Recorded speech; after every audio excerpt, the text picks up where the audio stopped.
আজকের এই ভিডিওটি মেয়েদের উদ্দেশ্যে বানানো, বিশেষ করে 6 to 10 অথবা ইন্টারমিডিয়েট পড়ুয়া যে আমাদের মেয়েরা আছে তাদের উদ্দেশ্যে আজকের আমার এই ভিডিও। একটি ছেলে একটি মেয়েকে পছন্দ করবে, তাদের মধ্যে একটি প্রণয় তৈরি হবে, এটা খুব স্বাভাবিক একটি বিষয়।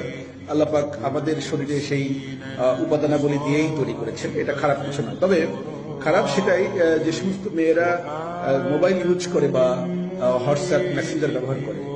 সমস্যা হলো যে আমি আবার চাকরি জীবনের অভিজ্ঞতার আলোকে বলছি যে যখনই কোনো ছেলের সাথে সম্পর্ক তৈরি হয় তখন হোয়াটসঅ্যাপ বা মেসেঞ্জারের মাধ্যমে তাদের যখন কথা হয়, অনেক সময় সে যাকে পছন্দ করে সে তার একটি অশ্লীল ছবি চায়।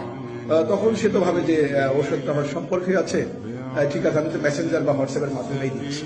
তখন সে অবচেতন মনে বা সরলভাবে সে তার তুলনামূলক একটি অশ্লীল ছবি তার যাকে সে পছন্দ করে সে তাকে দিয়ে দেয়।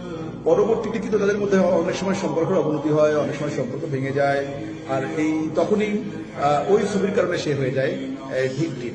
এই জন্য আমি আমাদের যে মেয়েরা আছো তাদের অবগত করে জানাচ্ছি যে যতই তোমার সাথে সম্পর্ক তৈরি হোক, প্রণয় তৈরি হোক, কখনোই তুমি হোয়াটসঅ্যাপ মেসেঞ্জারের মাধ্যমে তোমার কোনো খারাপ ছবি কখনো শেয়ার করবে না। এটা হলেই তুমি অন্য একটা সাইডে তুমি তখন তার প্রতি দুর্বল থাকবা, যেটা তোমার স্বাভাবিক জীবনযাপনের জন্য হ্যাম্পার্ড হবে। আশা করি আমার মেসেজটি আমি সবাইকে অবগত করতে পেরেছি। ধন্যবাদ সবাইকে। আসসালামু আলাইকুম।